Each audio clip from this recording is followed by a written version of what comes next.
Hello, everyone. Happy So What Day and happy Tuesday to you. I hope you're having a great start to your week. And I hope that the leaves are starting to change around you and that you are enjoying all of the fall weather. We're having a little bit of, 80 degrees one day, 30 degrees the next. So it's to be expected, I guess. But the world is certainly starting to look a little more beautiful. Before everything freezes, we have to enjoy it, right? So today I've got my falling leaves table runner behind me. This was a project that we featured on the Sulky blog. I think last year, I want to say. It's someone else's quilt pattern, but we did some different kinds of cotton blendables quilting and quilting in the hoop. So if you're interested in that project, it is on the blog at blog.sulky.com. You can find it by searching for fall leaves or leaves table runner, something like that. Today, I'm going to be showing you another fun project for fall. It's actually a pillow that features a reverse applique in the center of the pillow. And it's a little cheeky nod to our love of pies. I mean, who doesn't love a pie? I know there's pie people and there's cake people, but this time of year just screams out pie, right? We've got apples on the trees we need to harvest, so we make apple pies. We got pumpkin pies, pie, right? And in general, pie is such a traditional dessert to have for Thanksgiving. So when I think of Thanksgiving, I automatically think of pie. So our pillow today features a design that says, "My eyes are on the pies." And this whole pillow pattern is a freebie right now at sulky.com. And it is free for a limited time. So you can grab up this pillow pattern and get this applique template, which I'm going to show you how to use momentarily, absolutely for free until November 1st. So be sure to download it, put it in your cart, go through the checkout process. It'll say $0. And after you check out for your freebie, it will then be in your Sulky account. You can download it, print it, etc., all kinds of things. Now, if you're not super into the "My eyes are on the pies" design, there's also some more applique templates that you can choose from. One says, "Gobble till you wobble." One says, "Thankful, grateful, dressed." And another one says, "You're the apple of my pie." So there's a few to choose from so that you can create the pillow that you want, or you can do a pillow trio of sorts for your couch or what have you that all say different things. So it's just kind of fun here. All right. Let's see. Lots of people saying hello. Be sure to chime in and say hello. Let me know where you're watching from, because I have a cute little giftie for one lucky viewer who is watching, commenting, sharing out the post, all of those good things. You are going to win a pack of 30 weight cotton blendables thread by Sulky. So a fantastic little door prize of sorts today for one lucky viewer who is engaging with the post somehow with me today. A couple of you are saying I didn't get the link, etc. You might be talking about our email today. And we ran out of time and didn't send out our email reminder for So What today. But that's okay. You're here with me anyways. So let's dive into our project. I also want to make sure that you are all aware, as we are getting closer to Halloween, in a couple weeks, we're actually going to have a So What that falls on Halloween. So we might have to have a little Halloween party here of sorts here in my sewing studio. And I have some funny and fun little very quick last minute Halloween creations in case, you get invited to a party that night, or you just want to dress up a little bit to be festive while you're answering the door for trick-or-treaters. So we'll go over that on Halloween Day. But as we're heading into Halloween a little bit more, I want to make sure that you all have your stick and carve handy for all those pumpkins that you're going to be carving. to create your jack-o'-lanterns for Halloween. So if you're not familiar with Stick and Carve, these are printable, water-soluble sheets of stabilizer, and you can print Halloween jack-o'-lantern designs onto the stabilizer sheet and then put the sheet on your pumpkin and carve right through it. So not only do we use water-soluble stabilizers for things like handwork or free motion embroidery, things like this, but we can also use them and put them right on our pumpkins. The trick is to have a really dry pumpkin to start with. So after you get all the guts out and all that, you want to make sure to dry it really, really thoroughly, and then you can stick your design right onto it. And when you buy a pack of Stick and Carve at sulky.com, you get 10 free pumpkin patterns included with your purchase. So you can see some of the different patterns that you can get and print right out onto your Stick and Carve. And you can create these really impressive pieces of art.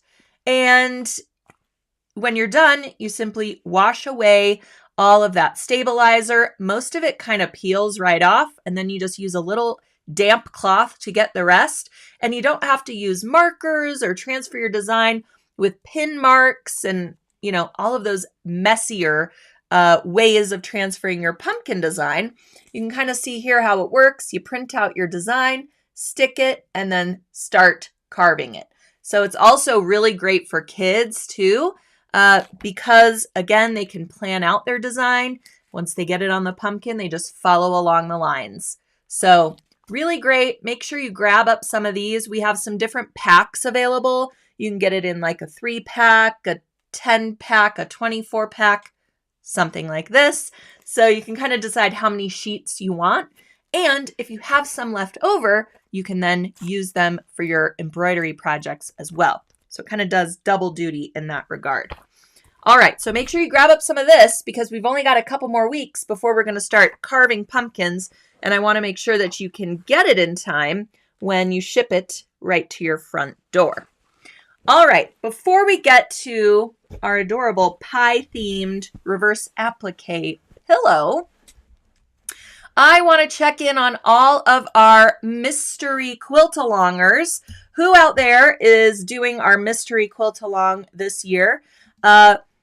Last Friday, Friday the 13th, we had our second tutorial go out to all of our mystery quilt-alongers. So we are now on block 2 of the mystery quilt. So it might start to, make sense a little bit more in your mind. A lot of you have been posting your pictures on our community forum for this, for the quilt along. And so we're getting to see a little bit of the designs come to life and getting to see different people's fabric choices. If you haven't joined the quilt along and you would like to, there's definitely still time. In fact, you can join the quilt along whenever you want. And whatever you've missed thus far, you will have access to right away. And then the subsequent weeks of the quilt along, you will get the other tutorials as well until you have the entire quilt pattern at the end of this month. And you can use it to create all kinds of things. You don't have to create a huge quilt. You can use the block patterns and create beautiful pillows, table runners, placemats, trivets, centerpieces. There's a lot of different inspiration within the quilt along lessons. So you don't necessarily have to make a huge 76-inch square quilt. But if you would like to, we have kits available for you as well. And it contains all of the fabric that's featured in the mystery quilt, as well as 3 different spools of sulky thread. You'll learn how to use all these different threads. There's an invisible thread, a 50-weight cotton thread, and a 30-weight cotton blendables. So there's different ways of quilting the piece, piecing it together, all kinds of things. All right, so I just wanted to make you aware, if you missed the first couple of tutorials that have come out, they come out every Friday in the month of October, you can still join in on the quilt along. And I put a link to it in the description of today's post, so you can easily just click on over, see what it's all about, register for the quilt along, get all the videos up to this point, and then you can also grab up your kit. The kit is only available at a special price until November 1st. So you want to be sure to grab up these fabrics because once they're gone, they're gone. And it's really hard to find these now because they're special edition prints and all these kinds of things. Y'all know what happens with the designer fabrics. They just kind of poof into thin air. So make sure that you grab up one of those kits if you're interested in the quilt along. And then over the month of October, you'll have time to actually finish a full quilt, taking it step by step with sewists from all over the place as well. We have a lot of people in this sew along working together, posting questions to each other and to our instructor, Ashley Huff, who is from National Quilter Circle, Sew News Magazine. She's worked for a lot of publications in the past. Great instructor and quilt designer. So I think you all will really enjoy it. If you haven't, been a part of our quilt along thus far, we welcome you to join us at any time. All right. Also, I want to make you aware of this kit. This kit is also at a special price, and it is for our Machine Embroidery Basics and Beyond webcast. This webcast is happening next Wednesday at 2 p.m. Eastern Time in partnership with Anne the Gran. Anne the Gran are makers of really great embroidery designs, and they are providing a design collection valued at more than $50 for all registrants for this event. So all you have to do is register for free for Machine Embroidery Basics and Beyond, and you will get a ton of design files.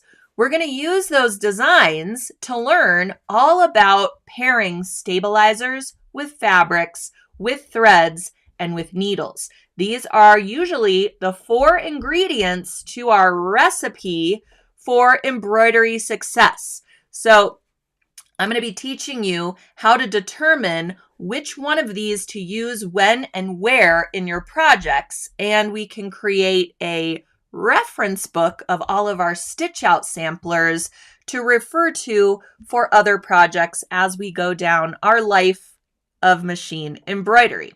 So you might remember that we did this webcast, Machine Embroidery Basics and Beyond, last February, I want to say, and it was so incredibly popular that we are running it again live. So I will be teaching live again next Wednesday at 2 p.m. Eastern Time, which means you get answers to your questions live, and it's going to be a good time. So make sure you're registered for that.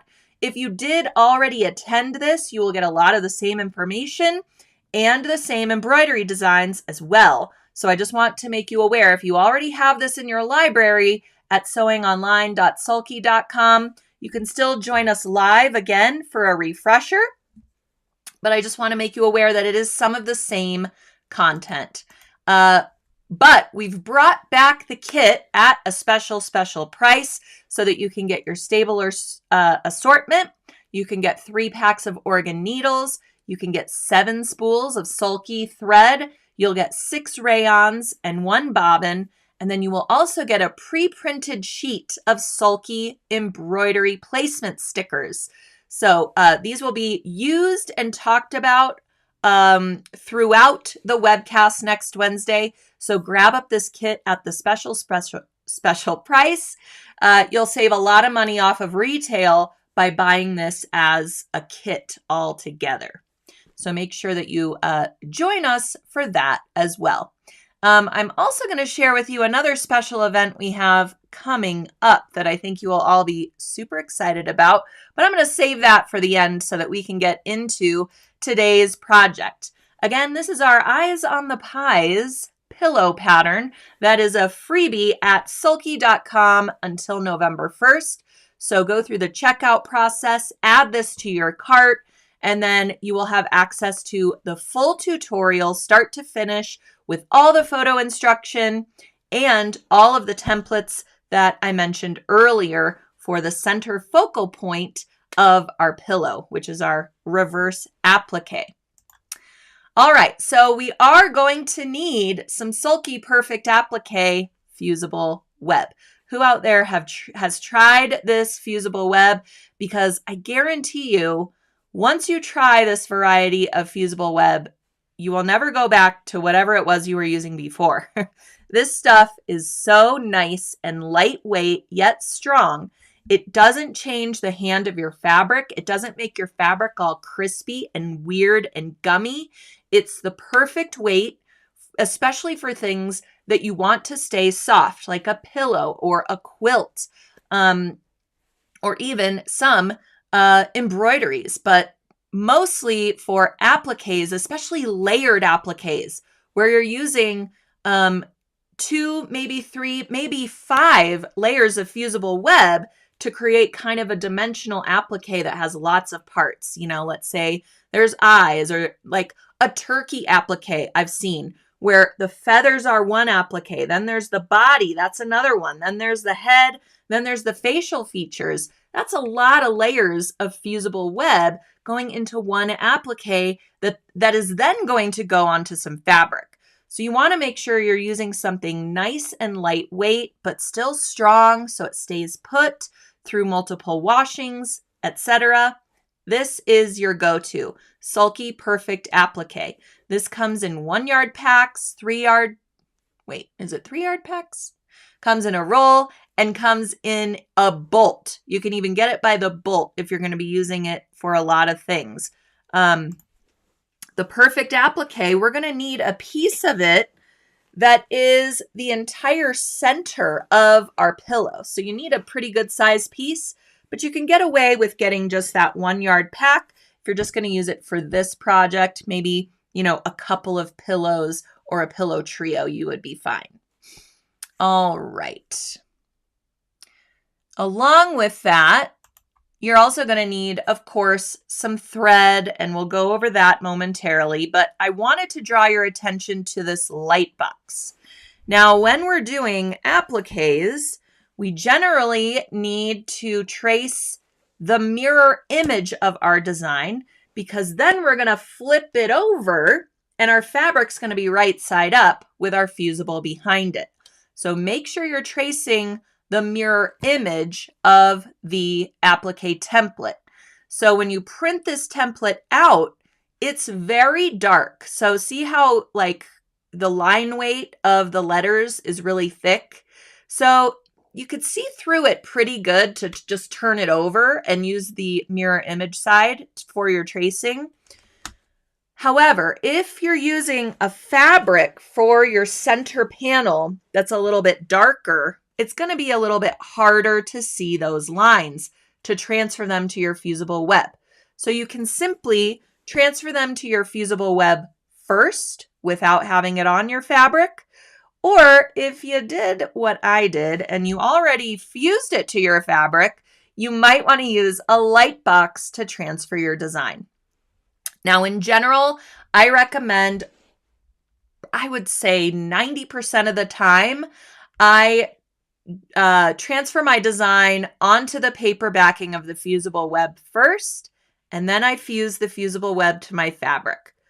But again, as I mentioned, I just didn't have the oversight for this project, and I went ahead and fused my fusible web right to my fabric without having transferred the design first. So I got out my trusty light box, and I just want to show you guys this because it's been a while since I showed it on Sew What. But we have these at sulky.com. I'm going to try to keep it plugged in if it will follow me over here without creating... I knew something would fall. So these are called Daylight Wafer light boxes. We have a small one and we have a large one. Now, when I first say light box, you might be thinking of like when you were back in school and we had these huge light boxes, and they were, you know, they took up a lot of room. They were just cumbersome, okay? Look at this. This is a light box. They call it wafer light box because it's wafer thin. And it's so lightweight and just so amazing. It has inch marks, centimeter marks all along the sides, so that can help you line things up, etc. And it has some different light levels as well. So you simply just press on the power, and I have mine set all the way up to high. Normally that's the light level that I need. But if you press on this again, you see how it's getting a little bit dimmer? So you can adjust the light level, and then when you turn it off and on again, it will come back to the light level you already had it at. So that's kind of cool. I'm going to just go ahead and bring mine all the way back up since that's where I like mine. And with a tiny little tap touch, it turns off and on. I mean, I'm holding it with one hand. That's how light it is. And you can just bring it out, put it on your cutting table, put your applique on there, and transfer it. Speaking of cutting tables, there's actually an optional, where did I have it? I don't know where it went. I had it right next to me. We have optional cutting mats that are made for the light box. You put it right over the light box and it fits right inside the frame. And so you can fuse and cut and all these things with your resealable cutting mat right over the top. And the cutting mat is clear as well, so you could see the light shining through it. So if you have a little bit of, eyesight problems, it's a little difficult for you to see when you're rotary cutting or you're fussy cutting a project or something like that, you can put that cutting mat right over the top. Make sure you get the right size for the light box that you have and use it double duty. I know, they're so, so cool. If you're looking for something to put on your Christmas wish list for your family who says, I never know what to get you for Christmas, or I never know what to get you for your birthday, etc. Put this at the top of the list because you will love, love, love the wafer light box. Just saying. Okay, I'll get off my soapbox about it, but I really will, use it for so many things just because I love using it as well. So we're going to transfer our applique template of choice onto the paper side of our fusible web. And then you can fuse the opposite side to the wrong side of your fabric. All right. Make sure you are transferring that mirror image of the design. And for anybody who missed it at the top of the episode, the pattern comes with the My Eyes Are on the Pies template. You want to print it at 100%. And you can see it really fills the page all the way to the edges. So make sure you are printing it at 100%. If you want a different design, you can also choose from You're the Apple of My Pie, Gobble Till You Wobble, or Thankful, Grateful, Dressed. Those are the designs that come with the free pillow pattern. All right. So once we have that transferred, now we need to cut out the letters just inside because this is reverse applique. So what that means is we are going to cut out the outlines on our main fabric piece. Then we're going to put another fabric behind it that's going to show through all of those cutouts. So you need to be really careful and just cut along your outline edges, okay? You don't want to come in from the side and start cutting out because then your reverse applique panel is going to have a slice running through it. All right. Another point is if you are very methodical and careful about just cutting along these lines, which I'll tell you, if you have a pair of the curved tip squeezers that I'm always raving about at sulky.com, we use these for clipping jump threads for embroidery designs a lot because it has this curved tip. They're super pointy as well. And they have this nice ergonomic spring sort of handle, right? You can kind of poke a hole along the edge and start trimming out your applique. Get it started with these, and you can go around those curved edges of these little bubble letters with the curved tips. So these are really nice for that, for getting it started. And then you want to go in with a small, super pointy scissor of some kind, like a 5-inch sharp pair of shears, and go in there and get a really nice, clean, straight line along your applique pieces. So if you are really careful about cutting out the letters, you can reserve those and create another pillow using traditional applique methods. So I have my pillow here. This is traditional applique, where we are taking the letters and fusing them to our background fabric, rather than cutting out the letters and then putting our sort of window fabric behind it. See the difference?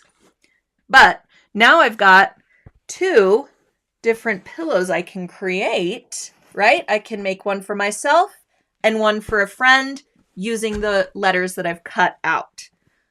All right. So now we've got all the letters cut out, and you will also notice that for things like the A, the R, the O, we're going to have a little center piece on those letters that we need to make sure to reserve for when we are fusing our reverse applique. So notice on this one, the O, the R, the A, those are just open right now, but I've reserved the inner pieces of those appliques so that I can add those once I am fusing my background fabric. So now we will remove the paper backing of the fusible web, place it over the top of the background fabric, which is the brown fabric. Now we're going to take our little reserved pieces and place them where they go inside of those letters. So the P, the O, the R, and the A. And you can refer to your template to kind of see where those need to go. For example, the center of the O is a little offset, and the center of the R is a little bit offset. So you can just kind of refer to your template and place those. And then we're going to fuse that to our background fabric. So here it is, all ready to be fused. And we're just going to use a light temperature iron. We don't need to use a super, super hot iron. We want the fusible to adhere. We don't want it to melt away. All right, so once all of that is fused, here's a picture where you can see I also then just took it upon myself to go ahead and fuse my traditional applique pieces to a background fabric. I felt it would be easier to store them on a piece of fabric already fused. If I would have just set these aside, they would have gotten lost in the oblivion of my sewing room. So I went ahead and just made this panel.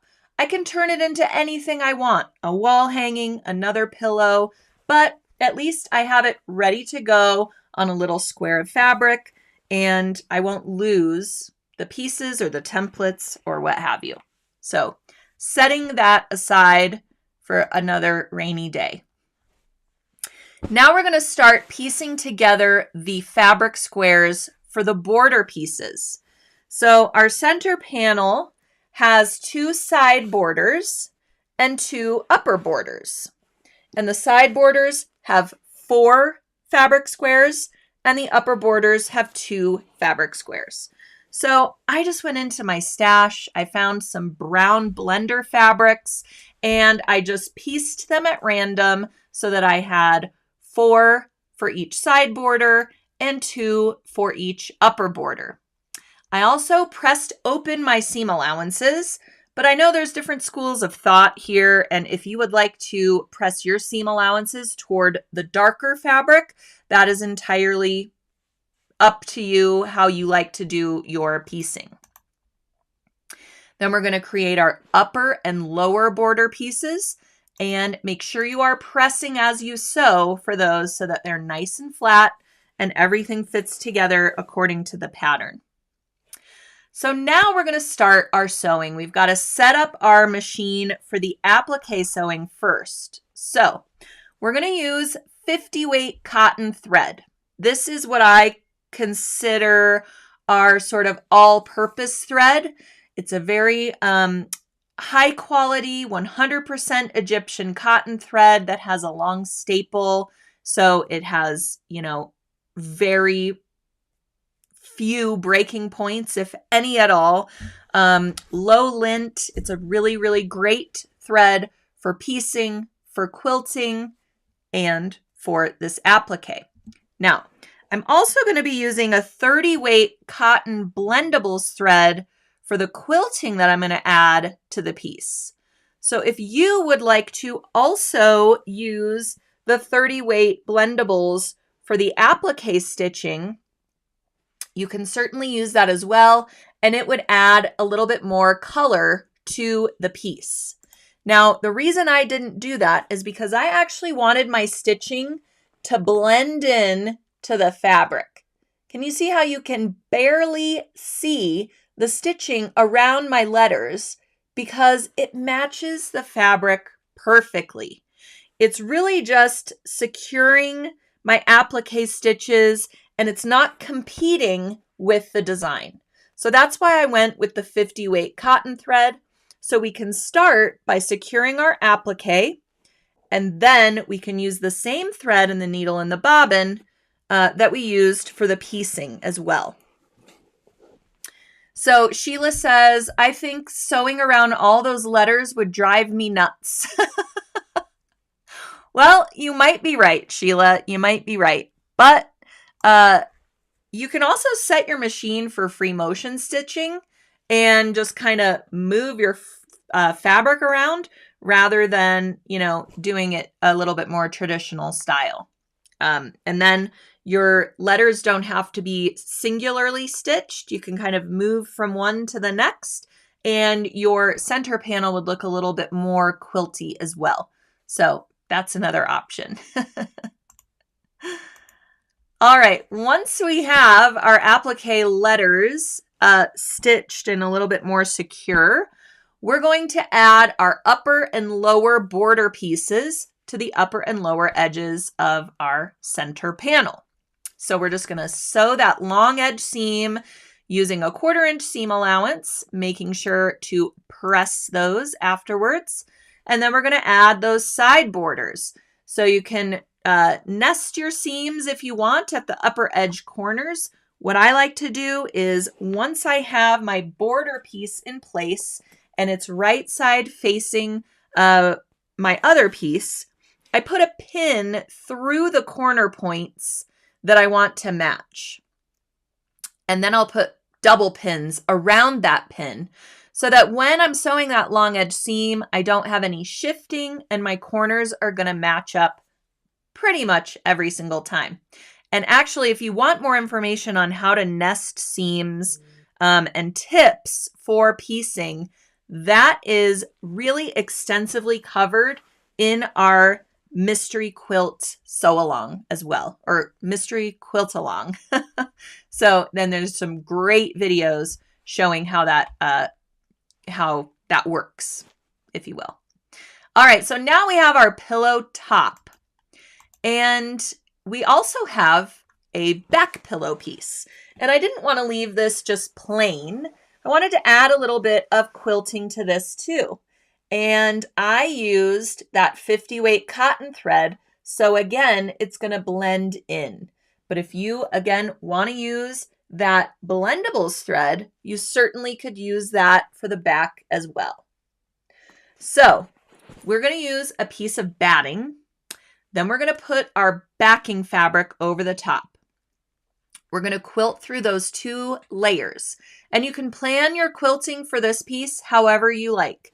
I just did kind of a window pane quilting. I've got 3 lines equidistant going one way, and then 3 lines equidistant going the other way. And that's just a simple way to quilt the piece, and it kind of mimics our square piecing that we have on the front as well. So you can see I have a really cool laser light laser light on my sewing machine that allows me to get really nice, accurate lines, and much easier for my aging eyes to follow my laser light. So you only have to plot one quilting line, and then you can add your second and third lines on either side of that line. Much easier, right? You don't have to transfer all 3 lines and follow all of those lines. Is that making sense? Okay. Sometimes I get lost in my own words, as you all know. All right, so once we've quilted the back piece, we're going to quilt the front piece. So again, we need another square of batting. Oh, here's just the back already quilted. We need another square of batting, and then we need our pillow front to go on that square of batting. Use a little bit of our trusty KK2000 temporary spray adhesive to make sure that our layers don't shift, right? This is God's gift, or Sulky's gift to us, I'll say. And I have plotted my 3 quilting lines on the front. But again, depending on, if you have a quilt guide that you could put on your sewing machine foot, you could use that to get your equidistant lines. You could quilt this in the ditch of all of those seams rather than quilting it like I did. So you certainly can choose your own adventure where that is concerned. So I just did 3 equidistant lines, halfway or so from my center panel and the outer edge. I took into account my seam allowance a little bit, shifted those lines in a little bit toward the center panel so that when we sew this together, it still looks like our quilting lines are in the center of that panel or the center of the borders. All right. And I did want to mention, I also quilted in the ditch. Before I quilted the outer lines, I quilted in the ditch along my center panel seam as well. And yes, I have a layer of batting behind the quilt or the pillow backing and a layer of batting behind my pillow front. It gives the pillow a nice body to it, and it lets our quilting kind of be more pronounced, right? It gives it a little bit of a lofty texture to it when we add that layer of batting to our pillow pieces. It almost acts like an interlining for the pillow.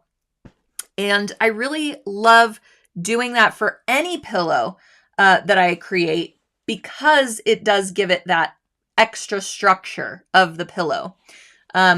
Whether you're using a pillow form or you're stuffing it with fiber fill, putting that layer of batting behind these pieces just helps kind of fill out the corners and edges as well. So I have started doing that with all the pillows that I make. And someone is saying, where did it go? Christy says, does the back need to be quilted or is that a design decision? So if you're going to be using the batting for the backing piece, I do suggest quilting those layers together in some way. You could really just stitch an X along the back of your pillow just to keep those layers together. And the other thing about this pillow that's really great is it has a zipper closure along the lower edge. So that means we can quickly unzip it, take out our pillow form, and throw this in the washing machine. When you do that, if you haven't quilted the batting to the fabric pieces, then you run the risk of them kind of separating from each other a little bit. So the quilting is really, it's not just decorative, it's functional as well for the longevity of the pillow, making sure that those layers stay together. All right. So then we're going to add those quilting lines. And as I mentioned, for the outer part of the quilting, I switched to the 30 weight cotton blendables thread, which means I also need to switch my needle to a size 90-14. And I just chose a quilting needle to switch it to. You could also use a universal needle. But I went to a 9014 quilting needle, and I used that to quilt my outer border pieces. But as I mentioned, when I was quilting in the ditch, I still used that 50 weight cotton thread, because when we're quilting in the ditch, we want the stitches to disappear into the ditch of that seam. So we don't want to use our Pretty Blendables heavier weight thread for quilting in the ditch, because it kind of defeats the purpose of quilting in the ditch. Now, if you want a decorative border, you certainly can use the 30 weight thread in that seam, but I use the 50 weight. It blends right in. In fact, I couldn't even remember if I added quilting there. I had to look super close to see it. So that's kind of the point of using that lighter weight thread for that particular quilting technique. And then when we're using these tartan lines, which are these 3 equidistant lines that intersect, then we're going to use that pretty heavyweight 30 weight blendables and see how the color blends, right? It's different from a variegated thread. The blendables thread is randomly dyed every 2.5 to 5 inches across the thread length. So when we're doing these straight line quilting lines, we don't have an exact repeating pattern along all 3 of those lines. It's totally different. It's like a watercolor effect or a blending effect. All right, so really neat thread. Love to use it for almost all of my decorative quilting, unless I'm going sparkly with a metallic or something like that. All right, so now we're going to just square up our pillow pieces. After we do quilting, sometimes we can get a little bit of, we can get a little askew, and we want to make sure that our pieces are exactly the same size when we're putting them together. So we're just going to use our rotary cutter, clear ruler, and our self-healing mat, and we're going to square up our pillow front and our pillow back. Sheila says, when you quilted in the ditch, what color thread did you use? Brown or gold? I used the gold when I quilted in the ditch, because that was the same thread that I used to outline the letters of my reverse applique piece. So then in that regard, you can skew a little bit toward the gold piece when you're quilting in the ditch, to avoid kind of veering off, as we sometimes do when quilting in the ditch. But yes, I used the gold. All right. Okay, I've lost my place, so bear with me. Oops, that's the zipper. That's the zipper too. All right, here we go, back on track. So after squaring up our pillow pieces, we're going to grab our zipper. And I used a much longer zipper than I needed, because that is what I had on hand. But I do like to have a zipper that extends beyond the pillow edges. Okay, so I think this is, I want to say an 18-inch square pillow, because I had an 18-inch pillow form. So I had maybe a 22-inch zipper, something like this. And that way my zipper stops don't get caught in my pillow seams. And I don't have the little sort of, metal or nylon. We want to use a nylon zipper here, not a metal one, because we are going to sew over the teeth, I believe, at some point. We'll see how it goes. At any rate, nylon coil zipper, you don't have those little nubs of that, right? In the corners of your pillow. And you can trim the edges flush with your pillow, but after we have constructed it. So the other bonus of using a zipper that's much longer, or at least an inch overhang on either side of your pillow front and back, is that we can slide the zipper slider outside of the edge of our pillow. So when we're sewing our zipper in place, we don't have to stop, put the needle down, raise the presser foot, move the zipper pull, continue sewing, and keep doing that to make sure that our zipper pull is out of the way of the stitching. We still want to use a zipper foot so that we can get relatively close to those zipper feet or zipper teeth. But now we can move our pull totally away from the stitching. We just have to remember to move it back when we add our pillow front. So first we're starting with our pillow back, and we're just going to clip, clip, clip the edge of our zipper tape to the edge of our pillow along that lower edge. Just choose one edge as the lower edge. If you're using a directional print like I did, make sure it's face up and that your zipper is face down along the lower edge. I like to use Wonder clips when I'm clipping zippers rather than pins. It's more accurate. Pins can snag the nylon zipper, or nylon zippers can sometimes snag the zipper tape. And I just find that they can kind of skew your zipper a little bit, making it a little bit wavy. So using these Wonder clips are really, really great. We have them at sulky.com. If you don't have Wonder clips yet, they will be life-changing for you. You will use them for so many different things. All right, so we're going to clip our zipper. We're going to install our zipper foot, and we're going to move our needle so that we're about 1/4 inch or so from the edge of the zipper tape. We don't have to go super tight to the zipper teeth because we don't want our zipper pull to get stuck in any of the fabric. It's really okay that we see some of the zipper tape because, let's be real, it's going to sit on our couch or our bed or our chair, and the zipper tape is going to never be seen anyways. So you don't have to worry about using an invisible zipper, although you certainly could. I just err on the side of caution for getting too close to the zipper teeth because we want to make sure, again, we can still open and close it without it getting caught. All right, so we're going to sew our zipper tape in place. Notice it's wrong side up, facing the fabric right side. And then we're going to turn it to the right side so that our zipper tape is facing up. And we're going to take our pillow front and put it over the top, right sides together, aligning the lower edge of our pillow top with the opposite zipper tape edge. And you are right, the top of our pillow is not going to match up yet with the top of the backing. Don't worry about it. We are just attaching the other side of the zipper at this point.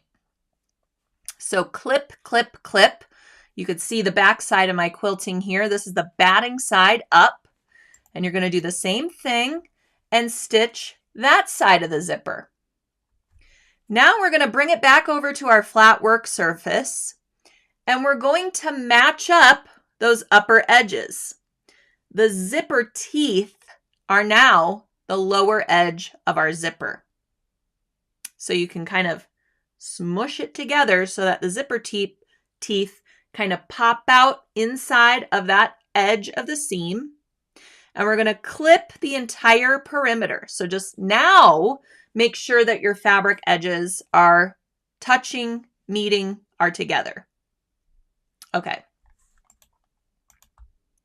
Now to sew this, notice I have not trimmed my zipper yet. But before we sew this, you want to slide your zipper pull to the center, okay? That way we don't sew it shut and our zipper pull is outside of our seam allowance. So we're going to pull our zipper pull to the center, and we're going to sew from just inside one corner on the lower edge, inside of those zipper teeth, to the corner, to the upper edge, across, and then again, just a little ways from the corner on the opposite edge. So now I have what you would normally have is like an opening for turning. Well, this is an opening for our zipper. And since we've pulled our pull halfway, that is now our opening. So at this point, we can trim off our zipper ends flush with the edges. Again, important to use a nylon zipper here. You could see this side of the zipper was open because I moved the pull, right? So trim those edges. And I also like to taper in the corners a little bit. This prevents you from having those dog-eared corners of pillow. So what you're going to do is slightly taper each corner and stitch along those yellow lines that you'll see here. I do this after I stitch the perimeter because it's just easier for me to visualize where I need to taper the corner. I eyeball it. I know there's a formula you can use if you want to get persnickety or perfect about it. I totally get that. But I went from, as you can see, one of my 3 quilting lines to the other and just crossed the line ever so slightly. Then I sewed across those lines to taper the point. And it's going to look weird from the wrong side, but when you turn this right side out, all of a sudden your pillow is going to look square. All right. So once we've tapered those corners, we're just going to turn our pillow case right side out through our zippered opening. And you can use a little turning tool to poke your corners out a little bit. And we will just insert our pillow form in through the zipper opening. See, the addition of that batting really helps here too. Fill out the corners, fill out the edge seams as well, making a nice, plump, comfortable pillow. And there you have it. My eyes are on the pies.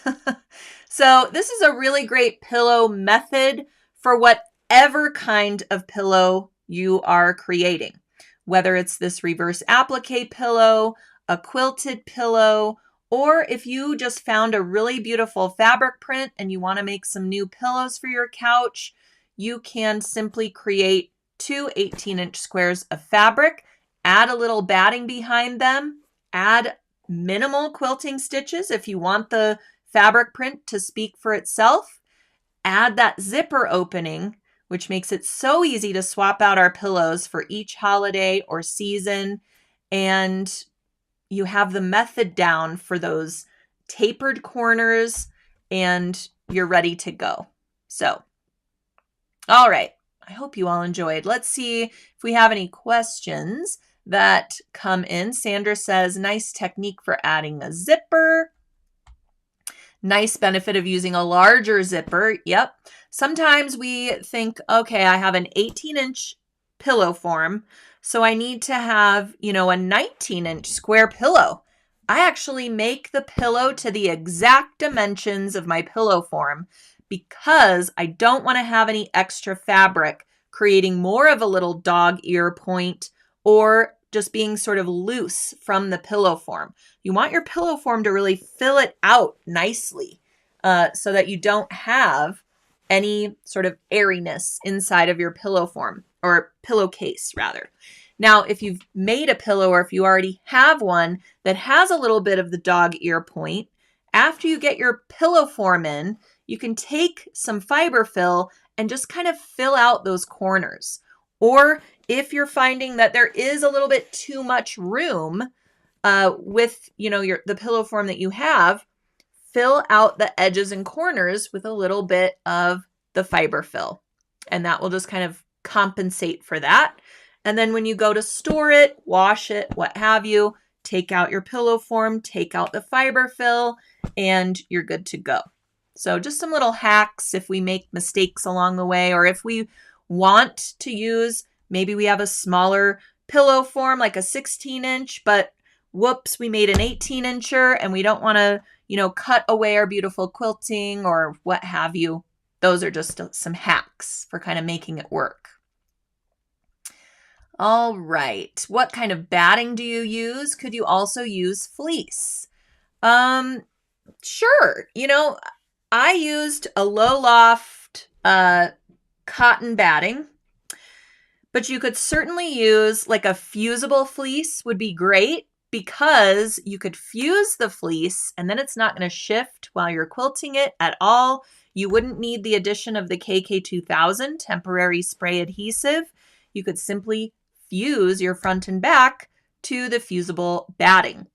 And fusible batting is a little less lofty than even a low loft quilt batting. So you won't get as much poofiness or loft to your quilting or to your pillow, but it's still going to give you a little bit more body.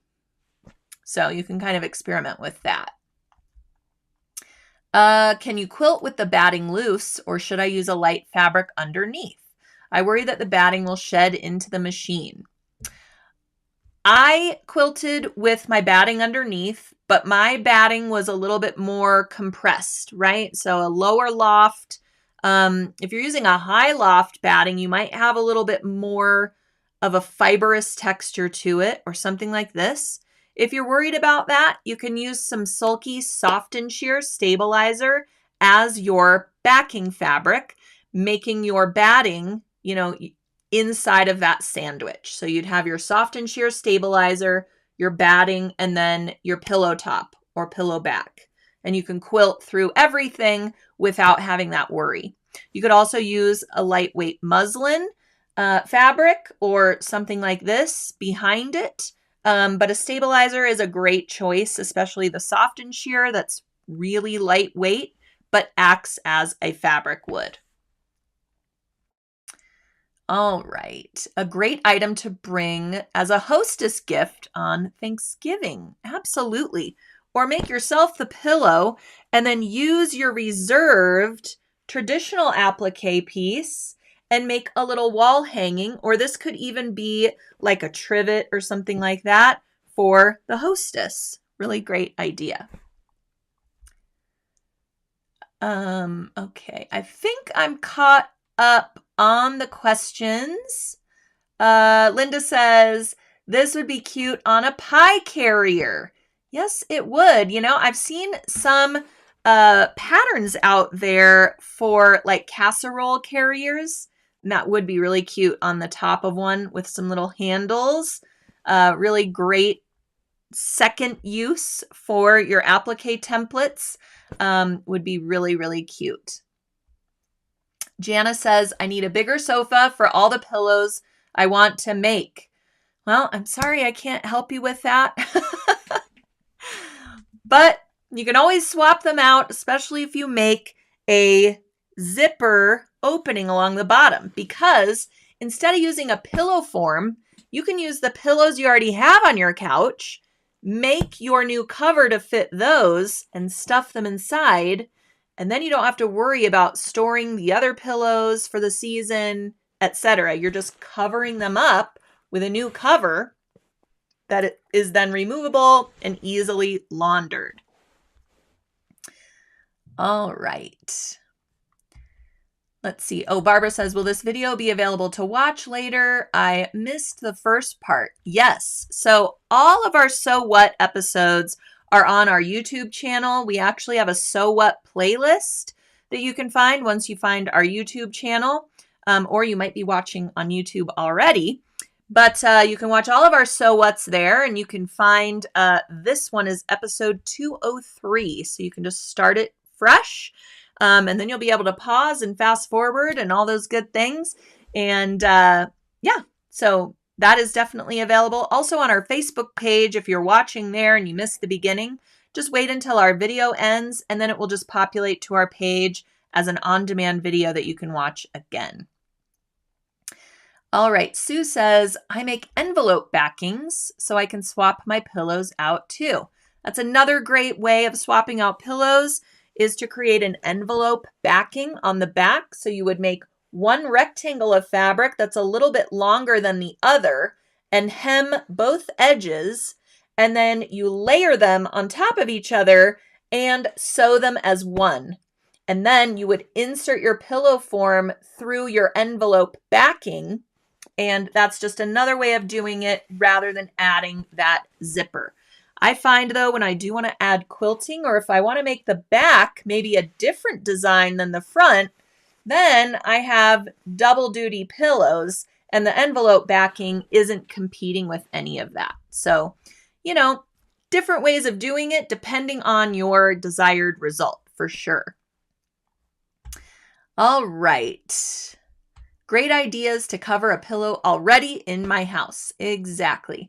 And Sue, I recognize your name. Sue is already registered for dun, dun, dun, dun, our 2023 New Year's Eve sew along. I know. I have been so excited to tell you all about this. I know that we are not even quite to Halloween yet, but every year we announce our New Year's Eve sew along pretty early so that everybody who wants to get a kit is able to get one. And we still have some early bird pricing on that kit. The kits are at sallytomato.com, not at sulky.com. The kits are at sallytomato.com. This is our 4th year now doing our New Year's Eve sew along. We started in the height of COVID when none of us could go out for New Year's Eve. So we decided to host a sew along together with Sally Tomato so that we could come together and still celebrate the start of a new year. And we could all sew a new bag together in the process. So this is a 4-hour sew along event. We're going to sew this in real time, start to finish. And we are adding embroidery charms this year to the bag, courtesy of Parker on the Porch. So I have a link for the sew along in the description of today's post so you can go and see much, much more about it. But I want to make sure that you all register early, get your kit early. The kit is available at 15% off. Let me see if you need to have a code for the kit right now, just to make sure you get it on sale. And it's only on sale for a limited time. So let me find it on their website. I linked directly to it on that New Year's Eve page as well. So why am I not finding it? Hold on a second. All right, so the bag is called Veronica. You'll see, hi, I'm Veronica. I just want to make sure if there is a coupon code. Let's see.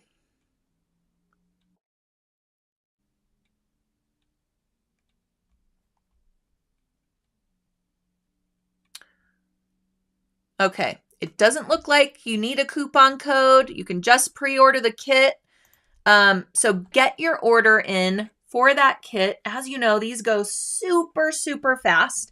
There's 2 colorways of the kit. There's this beautiful gray, and then there's a color called Maya Blue. It's a really soft blue color. And the bag is made out of micro suede, and it's this really buttery faux suede fabric that is a dream to sew. And it takes embroidery really, really well. No puckering, bubbling. It's so perfect for these in the hoop standalone charms. And you might be noticing a theme here with all the neon and the motifs for the charms. Our theme this year is totally 80s. And the bag is, a subtle nod to the trends of the 80s, but definitely with an updated modern twist to it.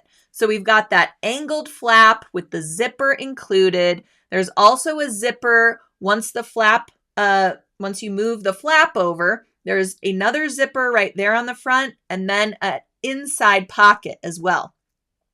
But I wanted to show you this picture because you see that strip on the side of the bag with those studs on there. Those are Chicago screws, and they just add a little bit of edginess, a little bit of style to the bag. And it's a really simple embellishment to do that just takes the bag to another level.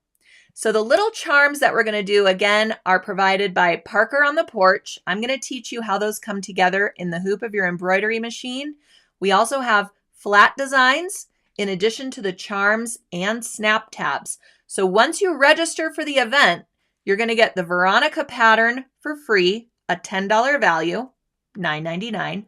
You're also going to get a collection of designs courtesy of Parker on the Porch.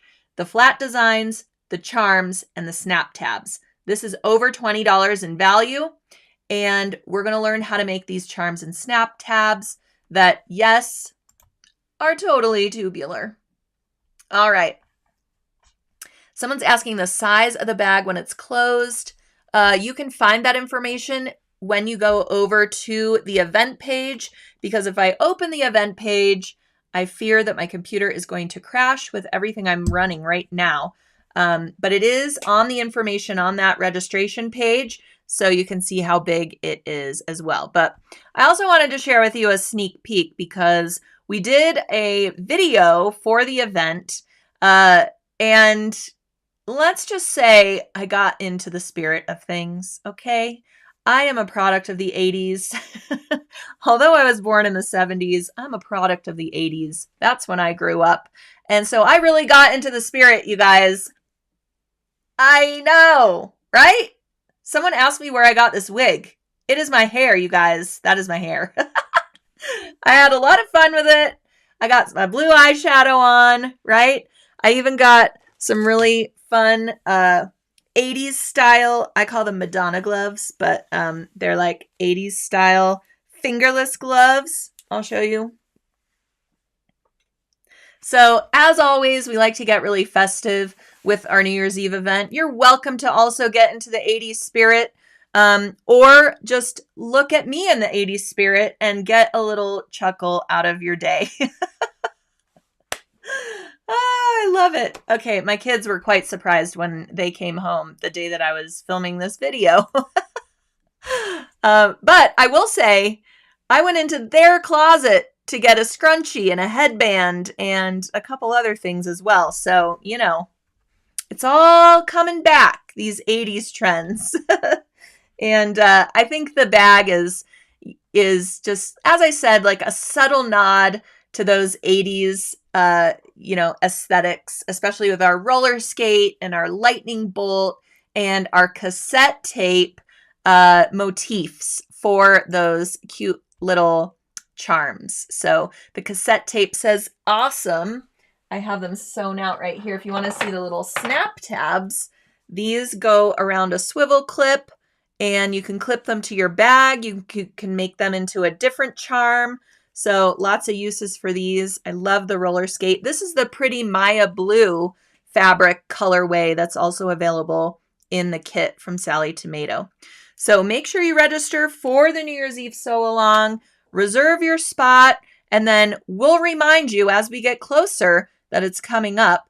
If you cannot attend on New Year's Eve, we will be going live at 12 noon. It's more like noon Year's Eve. We'll be going live at 12 noon on New Year's Eve, and we will be going until about 4 p.m. If you cannot join for the whole thing, or if you can't join live at all, don't worry about it, because just like with all of our special events, once the live event ends, it reverts to an on-demand format. So you can go in through your own personal library at sewingonline.sulky.com, and you can view the whole thing either in its entirety or in chunks as you have time, and you can work your way through your kit when it's convenient for you. So, all right. Let's see. Okay. Yep. Which time zone? Eastern time. We will be starting at 12 noon Eastern time. And that way you can make this fabulous bag, and then you can head out on New Year's Eve and celebrate with others with your brand new bag that you can show off. So I hope that you will all join us on New Year's Eve, me and Jessica Barrera of Sally Tomato, with designs by Parker on the Porch. It's just going to be a fantastic time. I'm really looking forward to it. And again, make sure you're also registered for Machine Embroidery Basics and Beyond. If you would like a refresher on this free webcast, it is next Wednesday at 2 p.m. Eastern Time, also over at sewingonline.sulky.com.